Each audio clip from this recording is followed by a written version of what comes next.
Yaqinlab barchaga xayrli kun. Akaxonimiz restoranga bir xil idish tovoq qilib bering deyishdi. 200 kishilik idish tovoq qilib berdik. Hozir chiroyli qilib ko'rsatib beramiz. Tak. Moloshnitsasi. Bu yoqda tarilkasi. 3 xil salatnitsasi bor. Birinchisi, ikkinchisi, uchinchisi. Kattaroq assortiment salatlarga kattaroq avalni bor. Bu yoqda keyin kosasi, har xil kichkina piyolacha. Bunga sous solaman deyishdi. Sous solsa ham bo'ladi. Keyin bu yoqda musor tashashga stol o'rtasiga qo'yib qo'yiladi. Qopqoqli bo'ladi bu ham.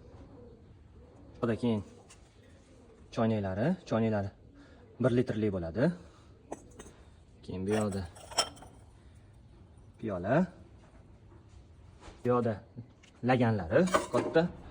Bu 4 kishilik lagan. Bunisi kattaroq.